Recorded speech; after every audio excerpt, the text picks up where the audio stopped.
Pada zaman dahulu, di negeri antah berantah, hiduplah sepasang suami istri yang miskin, karena dikutuk oleh batara indra dan sangat dibenci orang.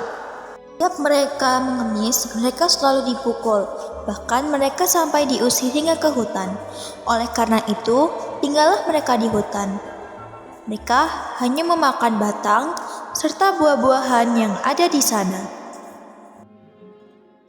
Beberapa lama kemudian, istri si miskin pun hamil. Ketika menginjak usia kehamilan 3 bulan, sang istri ingin sekali memakan buah mempelam yang ada di taman kerajaan. Si miskin pun terketuk hatinya, karena dahulu ketika masih menjadi raja, ia tidak ingin memiliki anak. Namun sekarang ia akan memiliki anak dan akan menjadi seorang ayah. Ia pun berkata kepada istrinya, Istriku, apakah kamu ingin membunuhku? Apakah kamu tidak tahu tentang masa lalu kita? Jangan meminta sesuatu, kita tidak akan bisa mengambil sebuah mempelam yang ada di taman kerajaan. Setelah ia mendengar perkataan suaminya itu, ia semakin menangis. Lalu suaminya pun berkata, Jangan menangis, aku akan mencarikan buah mempelam itu dan memberikan kepadamu. Istrinya pun berhenti menangis. Lalu suaminya pun pergi ke pasar untuk mencari buah mempelam.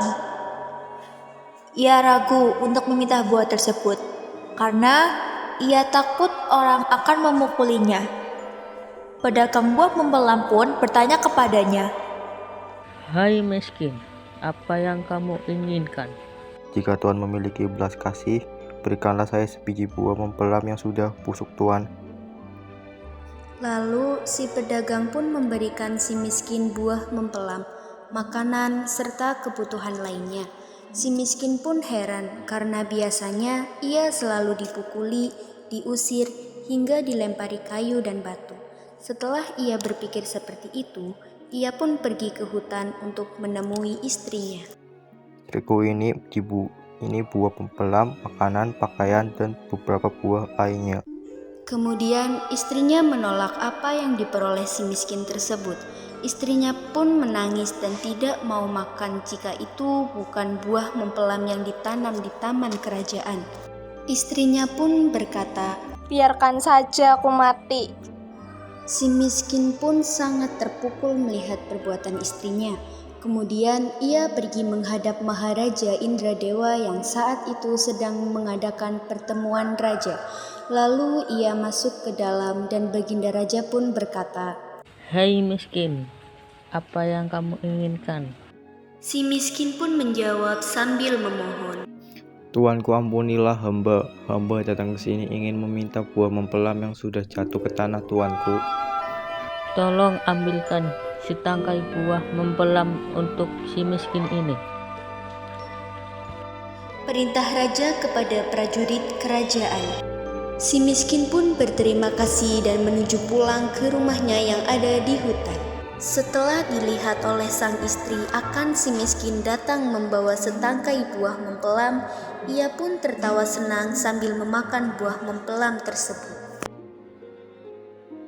3 bulan kemudian, sang istri menangis ingin memakan buah nangka yang ditanam di taman kerajaan. Dengan cara yang sama, si miskin mendapatkan buah nangka yang ditanam di taman kerajaan untuk istrinya yang sedang mengidam itu.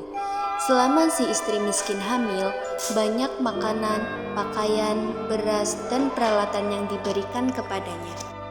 Pada waktu yang baik dan tepat di mana pada malam hari bulan itu bersinar terang, pada waktu itu juga istri si miskin pun melahirkan.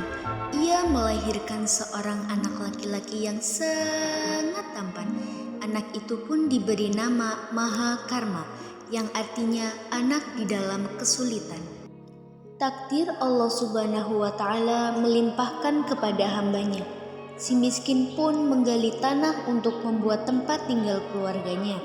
Ketika ia menggali tanah untuk menancapkan tiang, ia menemukan karung besar yang berisi banyak emas.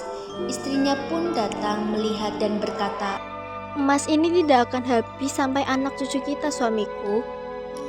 Ia pun menjadi kaya dan membeli barang-barang kebutuhannya, seperti kendi, utar-utar, pelana kuda, keris, dan sebagainya.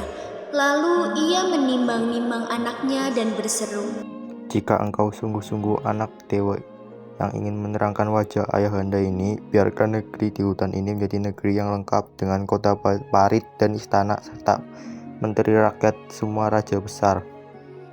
Terkabullah permintaan itu, dan si miskin pun menjadi raja dan berganti nama menjadi Maharaja Indra Angkasa. Kemudian sang istri pun ikut mengganti nama menjadi Ratna Dewi, dan negeri itu pun dinamakan Puspasari.